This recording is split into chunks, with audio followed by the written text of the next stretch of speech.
오늘도 참 좋으신 우리 주님의 은총과 평강이 오늘 함께 예배하는 여러분 모두의 삶 가운데 가득 넘쳐날 수 있기를 축복합니다. 오늘은 탄식하라라는 제목으로 우리 하나님 말씀 함께 나누도록 하겠습니다. 우리가 지난 시간에는 우리가 하나님 앞에 죄를 범하였고 이스라엘 백성들이 죄를 범하였고 그에 따른 마땅한 벌을 하나님께서 내리시는 것을 우리는 말씀을 통하여 보았습니다.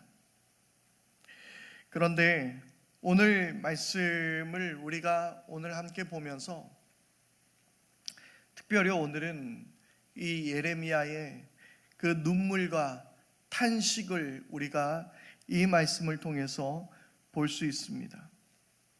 자신의 동족인 유다 백성이 죄악을 뉘우치거나 회개하지 않는다는 사실로 인해 하나님의 철저한 심판을 받아 마땅할 수밖에 없는 이 상황을 바라보면서 예레미야는 마음 아파했었습니다.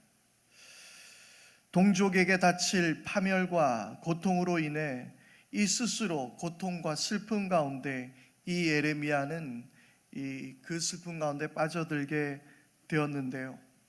특별히 오늘 말씀을 우리가 바라보면서 우리가 지금 이 시대 2023년 우리가 이 7월 이 여름의 시대를 지나가면서 특별히 하나님께서 우리에게 이 한국 교회에게 이 한국 땅에게 하시는 하나님의 말씀은 없는지, 또한 나를 향한 하나님의 말씀인지 우리가 귀 기울여 드려야 하는 것입니다. 아마도 이 말씀을 보니까 특별히 20절 말씀에는 여름철이 다 지났는데도, 곡식을 거둘 때가 지났는데도 우리는 아직 구출되지 못하였다라고 그렇게 이야기하고 있습니다. 이 말은 바로 이 가을철의 수확기 그리고 이 모든 것을 맞이하였는데도 그들이 바로 이런 상황 가운데 하나님의 심판을 받게 된다라는 것을 이야기하고 있는 것입니다. 이 바로 또한 이 가수원 비유를 통해서 우리가 앞서 읽었던 이 13절의 말씀들, 바로 이 말씀을 바라보면서 하나님의 심판이 그들에게 임했다라는 것을 말씀하고 있는데요. 유다 백성이 진멸되었고 또 뿐만 아니라 포도나무에 포도 열매가 남아있지 않을 정도로, 무화과 나무에 무화과가 더 이상 남아있지 않을 정도로 하나님께서 멸하실 것이라고 말씀하고 있습니다. 그 잎사귀가 완전히 마를 정도로 확실하게 그들을 심판하실 것이라고 오늘 이 예레미야를 통한 하나님의 말씀이 선포되어지고 있습니다. 여러분, 심판을 받는다라는 것은, 누군가에게 공격을 받는다라는 것은 그렇습니다. 어떤 물리적인 충격에 의해서 우리가 공격을 받게 되고 상하게 되고 건물이 부서지고 사람이 죽거나 다치게 되는 것이죠. 그런데 전쟁이 일어나고 그런 공격을 받았다고 해서 나무가 자라지 않습니까? 그렇지 않습니다. 열매가 나지 않습니까? 그렇지 않습니다. 물론 불이 붙고 하다 보니까 사라질 수도 있지만 멀쩡한 것들은 당연히 열매를 맺는 것입니다. 잎은 무성하게 자라나게 되는 것입니다. 그런데 오늘 하나님의 말씀은 뭐라고 이야기하고 있습니까?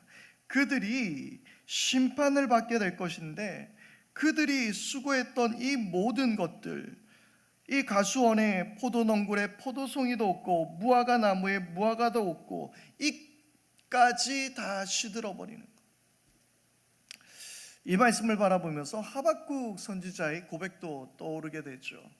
포도나무에 열매가 없고 감람나무에 소출이 없고, 그리고 양들의 양떼가 없고, 우리의 양떼가 없고, 외양간에 송아지가 없고. 그러니까 하나님의 심판은 단지 몇 대 때리는 것이 아니라 전 지구적이고 전 자연적인 이 모든 심판을 말하고 있는 것입니다. 하나님께 함부로 우리가 대들 수 없는 것임을, 피할 수 없는 것임을 우리에게 이야기하고 있습니다. 지난 폭우로 인해서 이 21세기 대한민국이 많은 사람들이 피해를 보게 되었습니다. 그런데요, 제가 이번 주에 설교할 내용도 이제 좀 자연에 관해서 함께 좀 잠깐 나누고 싶은데, 이 우리가 지금 지구 모든 곳곳에 지금 엄청난 난리가 나고 있는 것이 사실입니다. 지금 한국뿐만이 아닙니다. 지금 유럽에서는 폭염으로 지금 몇만 명이 죽고 있습니다. 이상 기후가 계속해서 발생하고 있습니다. 또 지금 미국에서도 그 홍수가 나서 많은 또 그 피해를 보게 되었습니다. 곳곳에서 난리가 나고 있습니다. 그런 것들을 바라보면서 정말 지금 21세기에 인간들이 아무리 발전을 하고 열심히 연구를 하고 한다 한들 정말 자연 앞에서는 이렇게 무너져 가게 되는 것을 보게 되면서 하나님께서 말씀하시는 것이 무엇일까요? 피할 수 없다라는 거예요. 너의 지혜로, 너의 힘으로 피할 수 있는 게 아니라는 걸 이야기해 주고 있습니다.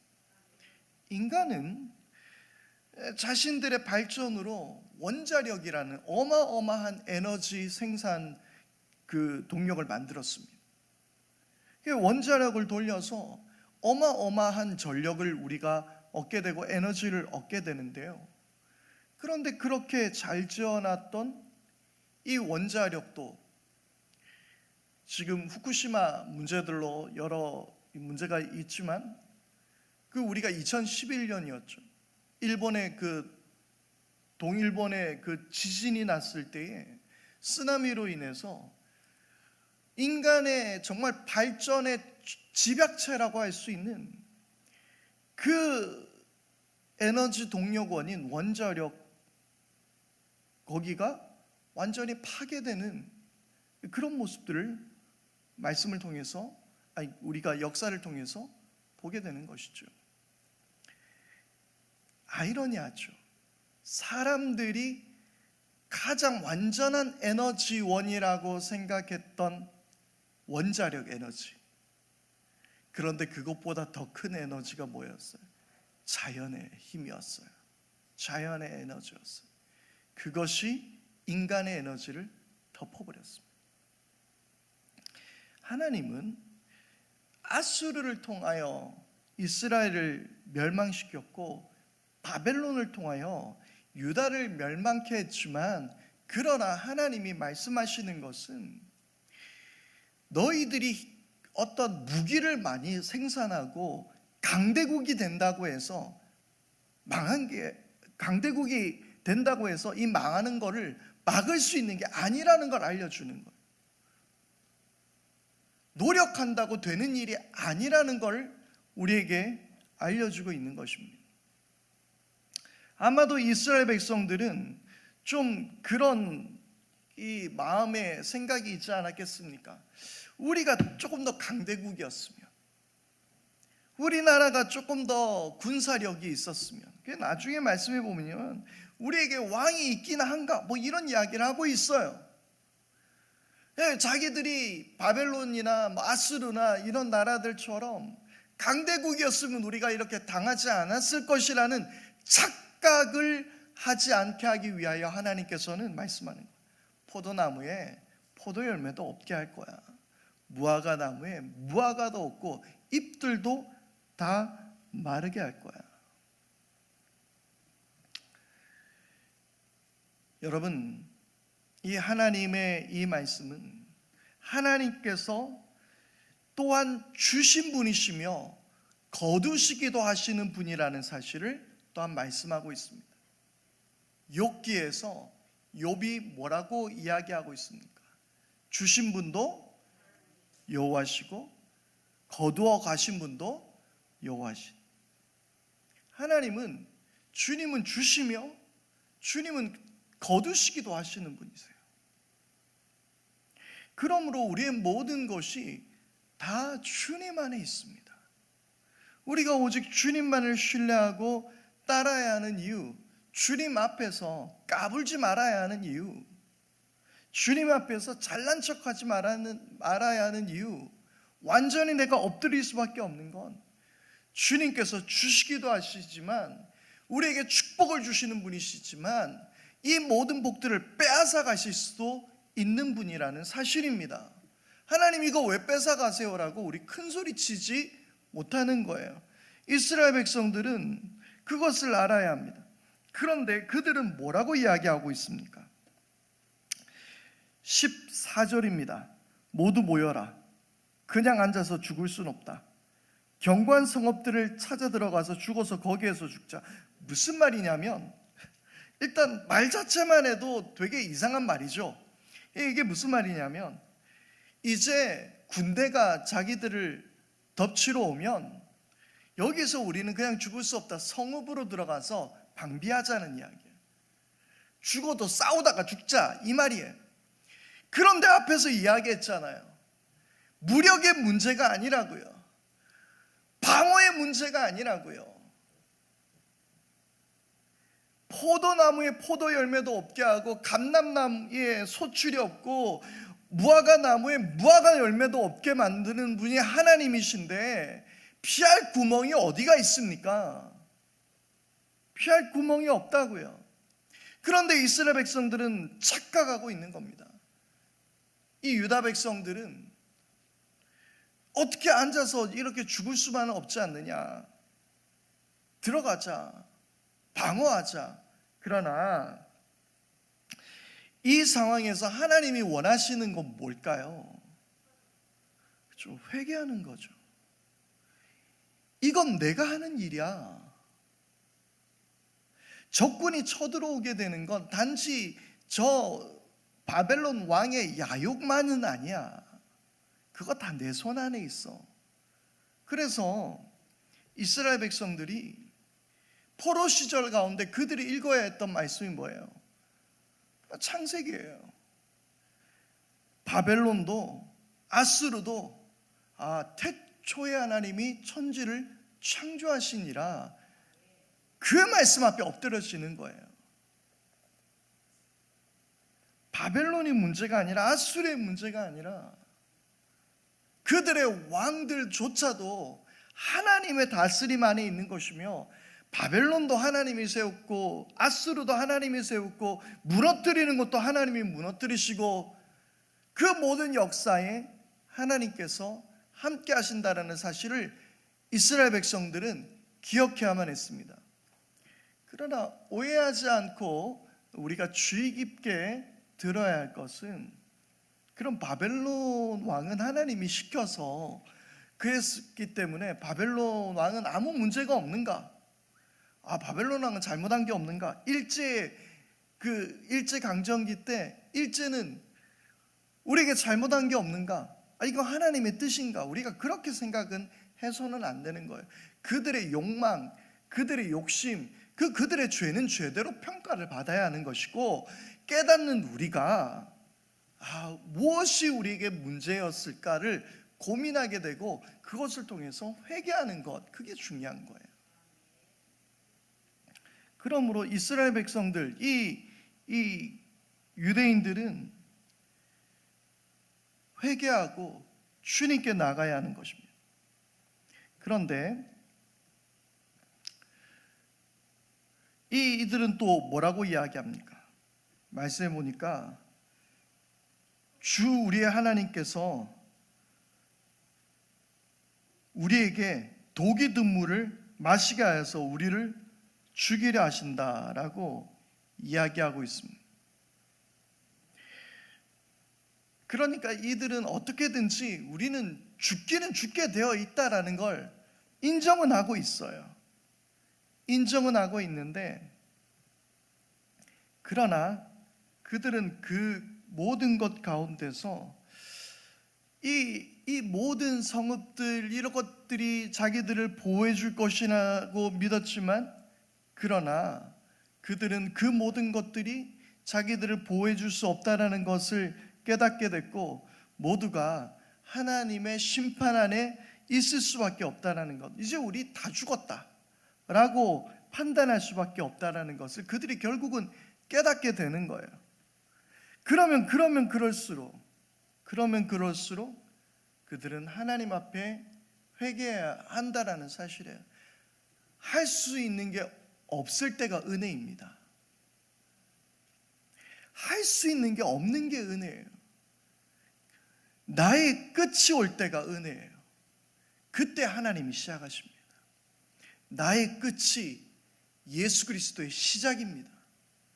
내가 더 이상 할 수 있는 것이 없다고 생각했을 때, 그때 하나님이 하시는 거예요. 내가 완전히 망가져 버렸을 때, 천부의 의지 없어서 손들고 옵니다 고백했을 때, 그때가 주님 하실 때인 줄 믿습니다.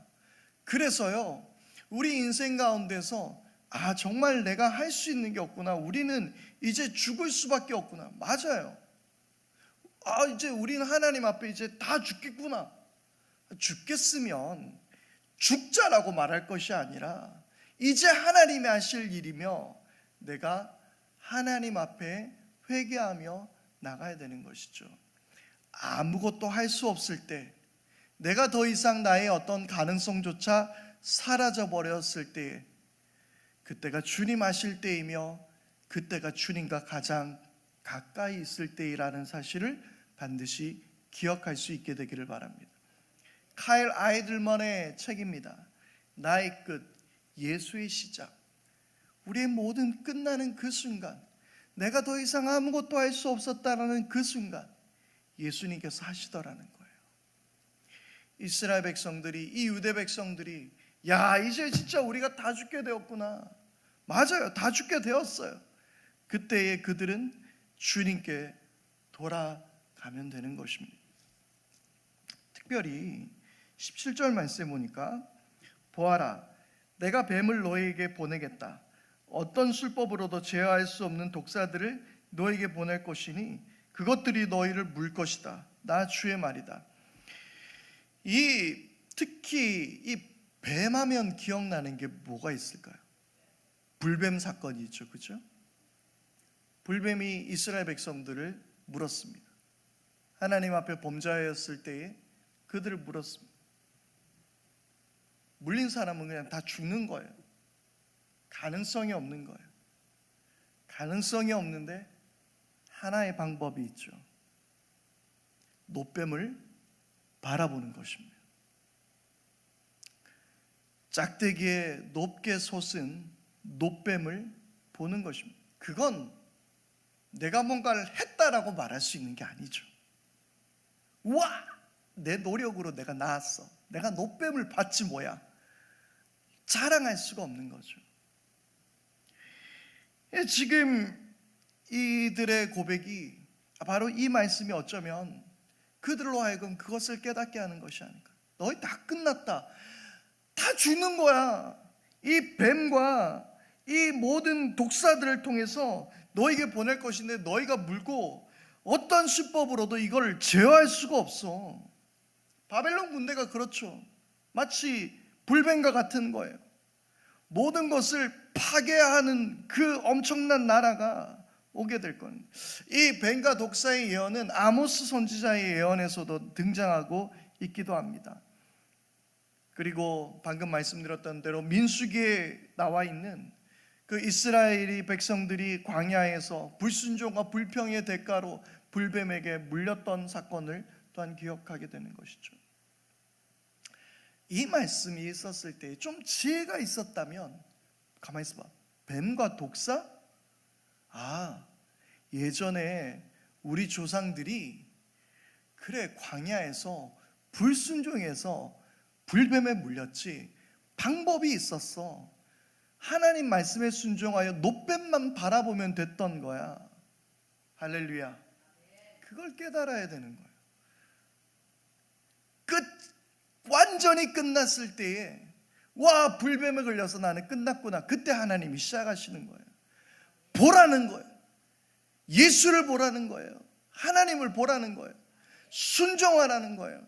돌아오면 된다라는 것입니다. 돌아오면 됩니다. 그들에게 그 방법이 있었음에도 불구하고 그들은 그 방법대로 행하지 않았습니다. 결국 이제 예언자는 이렇게 단식합니다. 나의 기쁨이 사라졌다. 나의 슬픔은 나을 길이 없고 이 가슴은 멍들었다. 저 소리, 가련한 나의 백성, 나의 딸이 울부짖는 저 소리가 먼 이국 땅에서 들려온다. 그렇게 이야기하고 있습니다. 가슴이 아픕니다. 너무나도 속이 상합니다. 동족의 멸망으로 인해서 이 가슴 깊은 아픔이 찾아왔습니다.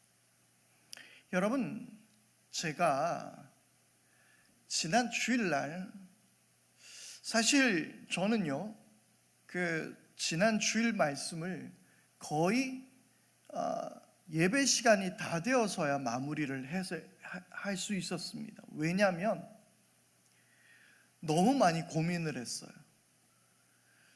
이 시대를 바라보면서 무언가 우리 성도들과 함께 나누어야 하는 말씀이 있어야 할 텐데, 원래 준비되었던 말씀은 그 히브리서에 그 이어져 가는 말씀을 준비를 해야 했지만, 그러나 이 시대를 바라보면서 그 초등학교 선생님의 죽음, 해병대 그 군인의 죽음, 그리고 지하도에서 죽어간 사람들, 그리고 또 얼마 전에 그냥 멀쩡하게 길거리에서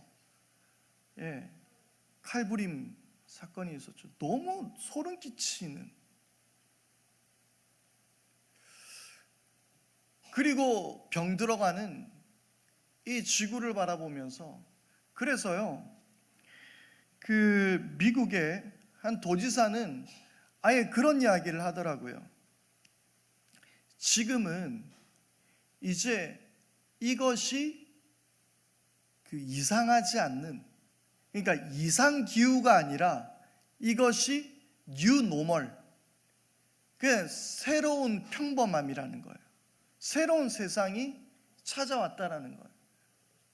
이제 매년 이렇게 살아야 된다라는 거예요. 매년마다 여름이 되면 이렇게 물난리가 날 거고, 이제 그걸 받아들여야 할 수밖에 없다라고 이야기를 하더라고요.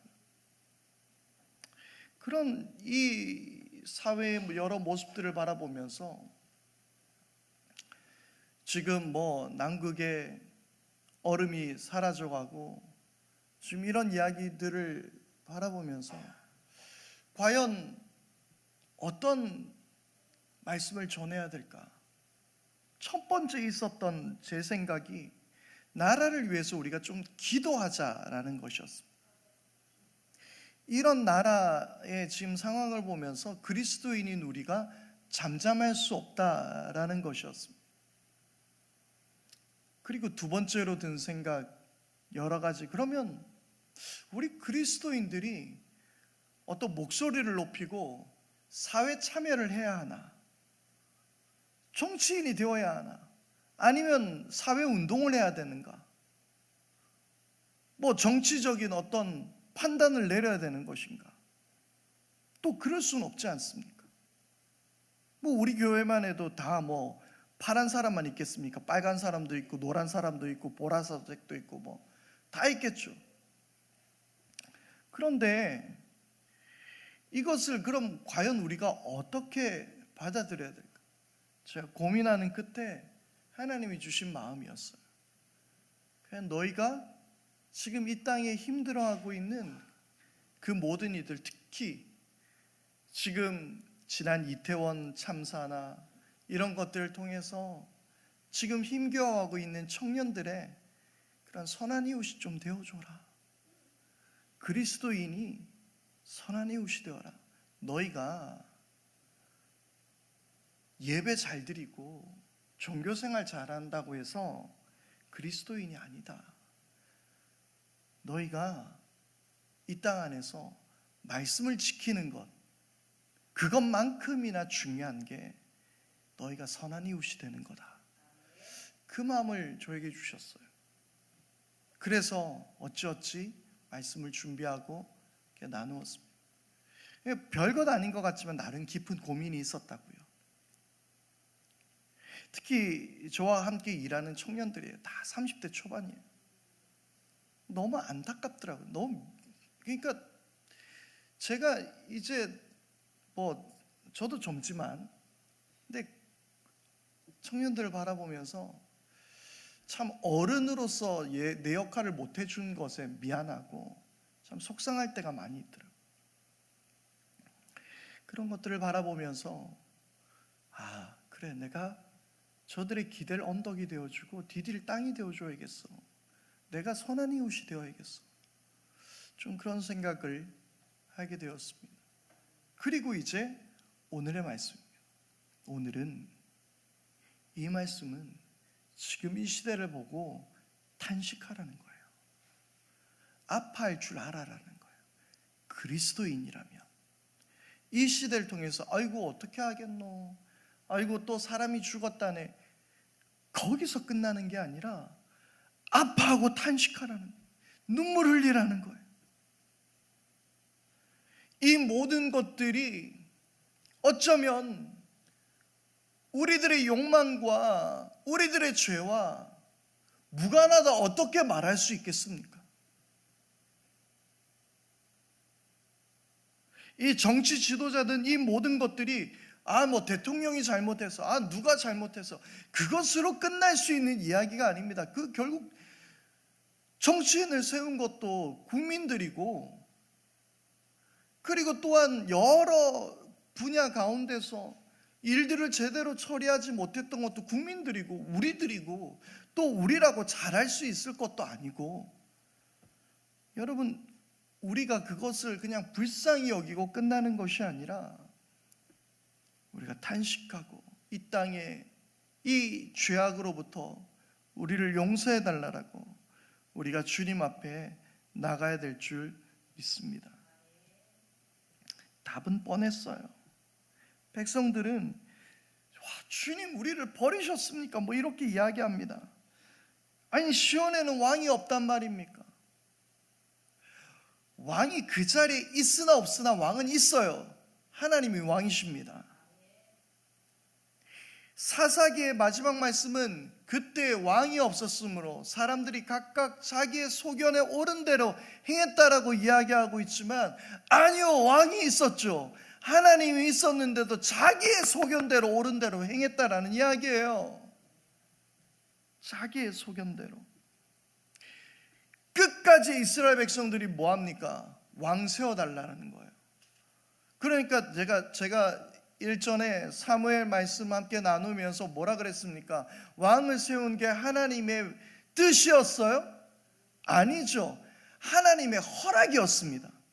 그냥 그래 알았다, 왕 세워라. 그런데 니네를 왕 세운다고 해서 잘 될 것 같지? 그런데 그 왕도 내 지시에 따라야 돼. 하나님 끝까지 그게 왕이라는 걸 밝히셨어요. 그래서 사무엘 말씀을 보게 되면 뭐라고 그럽니까? 이스라엘 백성들이 왕을 세워달라고 했을 때 하나님이 세우시면서 이제 왕을 섬기는 너희들이 해야 할 일들을 이야기하고 있죠. 자기의 재산을 얼마나 줘야 되고, 너희의 젊은 소년들을 왕에게 바쳐야 되고, 이런 이야기들을 하고 있는 거예요. 그런데 그 명령을 내리시는 분도 누구예요? 하나님이시라는 거예요. 왕이 없었으므로 자기의 소견대로 옳은 대로 행했던 그들이 마찬가지로 사무엘 말씀에 가서 자기의 소견대로 왕을 뽑아달라고 하나님께 말씀하고 있는 거예요. 요구하고 있는 거예요. 그게 그렇게 갔습니다. 그래서 결국 왕 때문에 망했잖아요. 악한 왕들 때문에 망했잖아요. 그런데 또 이렇게 이야기해요. 시온에는 왕이 없단 말인가? 왕이 있죠. 하나님이 영원히 왕이시죠. 시온 보좌 가운데 함께 하시는 분이 하나님이시죠. 그러니까 하나님이 결국 뭐라고 말씀하십니까? 우리 세번역은 이런 게 참 잘 돼 있는 것 같아요. 갈로 쳐가지고 딱 표시까지 해줍니다. 우리가 읽기 편하게. 주님이 말씀하셨죠. 뭐라고 이야기해요? 어쩌자고 조각한 신상과 헛된 우상을 남의 나라에서 들여다가 나를 놓아야겠느냐. 왕이 없는 게 아니야. 니네들의 왕을 제대로 섬기지 않고 우상들 섬겼잖아, 너희가. 그것도 남의 나라에서 들여다가.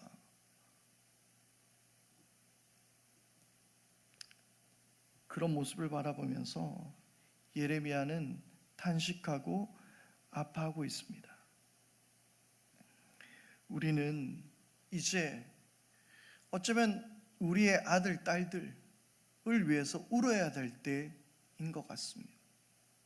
탄식해야 될 때입니다. 정말 저는 이번에 여러 사고들을 바라보면서 제가 주일에도 그렇게 말씀드렸던 것처럼 진짜 허공에다가 소리치고 싶더라고요. 어쩌란 말인데, 얼마나 죽어야 정신을 차릴 건데, 어쩌란 말인데, 안 그래도 우리나라에 청년이 없는데, 아니 그렇게 막 죽어나가면 어쩌란 말인데, 진짜 누구한테 명확하게 이야기해야 될지 모르겠는데 진짜 따지고 싶더라고요. 박하사탕이라는 영화에 보면 설경구가, 혹시 보셨어요? 권총을 하나 구하면서 자기 인생이 망가진 것을 한탄하면서 누구 하나는 내가 죽여야 되겠는데 누굴 죽여야 될지 모르겠다라는 거예요. 마치 그런 마음이었던 것 같아요. 도대체 어디서부터 잘못된 걸까? 누구한테 내가 소리쳐야 되는 걸까? 그러나 오늘 우리가 해야 할 일은 그 마음 안고 하나님 앞에 나와서 탄식하고, 주님 우리를 긍휼히 여겨 주옵소서, 우리가 그렇게 고백해야 될 줄 믿습니다. 오늘 우리 이 말씀 앞에서 하나님, 회개하지 않는 이 땅을 주님 불쌍히 여기십시오. 끝을 보고 있는데 끝인 줄을 모르고 인간의 방법으로 해결할 수도 없는데 해결할 수 있을 것인 것 마냥 착각하고 있고, 그 끝이 다가왔을 때 더 이상 할 수 있는 것이 아무것도 없었을 때 하나님 붙들면 되는데 하나님도 붙들지 않고 그냥 아무 일 없다는 것처럼 그냥 그저 불쌍한 마음 하나 안고 살아가는 주님, 우리를 불쌍히 여기십시오. 여러분, 갑질하는 부모가 거기 그리스도인이 없었겠습니까? 선생님한테 전화해가지고 우리 딸이 어쩌니, 옛날에는 진짜 우리 아버지가 제가 시험지 받아온 거에 부모님 사인 받아오라고 했는데 우리 아버지가 그냥 학교 가서 맞아라, 그냥 그랬어. 그냥 선생님한테, 오해하지 마십시오. 선생님이 때린다는 게 그 시대로 돌아가자는 이야기가 아니에요. 저는요, 이 수학 여름 때 되면 보충 수업을 하죠. 여름에 보충 수업 하잖아요. 그런데 제가 그 보충 수업을 빼먹고 수련회를 갔습니다. 2박 3일 고등부 수련회를 갔어요. 아직도 기억합니다. 그 선생님 이름도 기억해요. 수련회를 갔는데, 갔다 오고 나서 근데 선생님한테 허락을 구했는데 끝까지 허락을 안 해줬어요. 끝까지. 이해가 안 되죠. 근데 그때는 그랬어요. 그런 폭력의 시대가 있었습니다. 안 돼요. 그런 게 어디 있어요. 그래가지고 막 목사님한테까지 사인 받고 부모님 도장 받고 해가지고 내가 학교에 제출했어요. 그래도 안 되는 거예요. 안 된다는 거예요. 갔다 왔죠. 그래도 순교 당할 이제 마음으로 갔다. 그런데 저보고 앞으로 나오라는 거예요. 애들 다 있는 데서 갑자기 시계를 풀더니 양 싸다구를 그냥 막 날리는 거예요. 수련회 갔다 왔다는 이유로, 자기 말 안 듣고. 그런 야만의 시대가 있었습니다. 어느 선생님은 몽둥이에다가 이렇게 청테이프를 발라놨는데 다들 그 몽둥이의 정체를 알 수 없는 거예요. 그걸로 애들을 막 진짜 많이 팼어요. 그런데 어느 날 몽둥이가 교탁에서 떨어졌는데 무슨 쇠파이프 소리가 나는 거예요. 그 애들이 깜짝 놀랐어요. 근데 뭐 모르겠어요. 쇠파이프였는지 딴 소리가 그렇게 들렸는지 알 수는 없지만 그런 야만의 시대가 있었습니다. 그 시대로 돌아가자는 이야기가 아니에요. 그냥 선생님은 선생님의 자리에서, 학생은 학생의 자리에서, 부모는 부모의 자리에서 각자 그들 가운데서 바로 서 있으면 되는 거예요. 그런데 이런 갑질하는 부모들이 나오고 거기에 그리스도인이 없었겠냐고요? 예수 믿는 사람이 없었겠냐고요?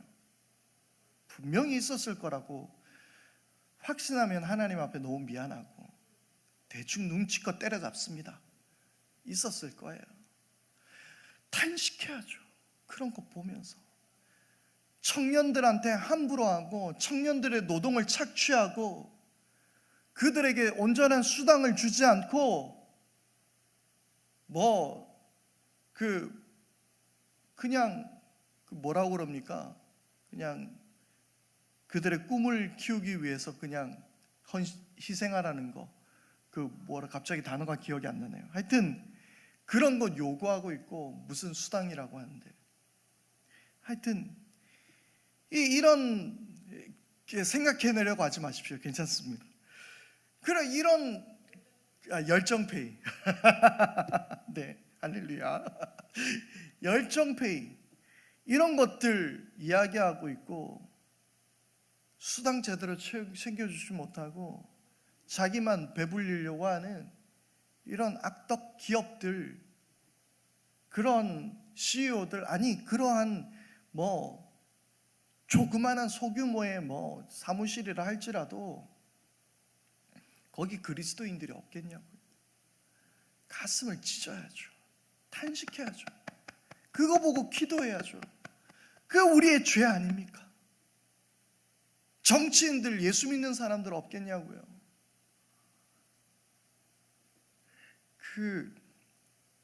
얼마 전에 이 문천식이라는 개그맨이 있습니다.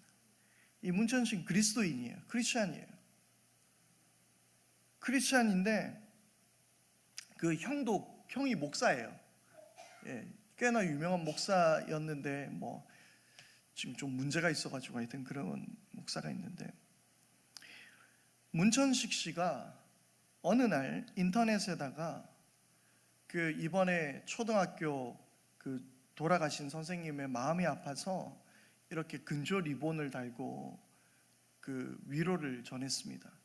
그런데 거기에 댓글이 문천식 씨 크리스천인 줄 알고 있었는데 이러한 악마적인 선동을 할 수 있냐는 이런 이야기를 하는 거예요. 이 하나님의 영광을 가리는 마귀짓 하고 있다고. 종국 좌빨이 어쩌니 그런 이야기를 하고 있어요. 그게 그리스도인입니다. 정신 나간 이건 말할 필요가 없습니다. 정신 나간 짓이죠. 그 일들을 지금 그리스도인들이라는 사람들이 하고 있단 말입니다. 탄식해야 될 때입니다. 울어야 될 때입니다. 여러분, 지난주에 우리가 선한 이웃이 되기를 우리가 결단했다면 이제는 우리가 이 땅을 바라보며 탄식할 때라는 걸 깨달으십시오. 제발 우리 성도들 이 나라를 위해서 좀 마음 아파하십시오. 그리고 눈물을 흘리십시오. 탄식하십시오.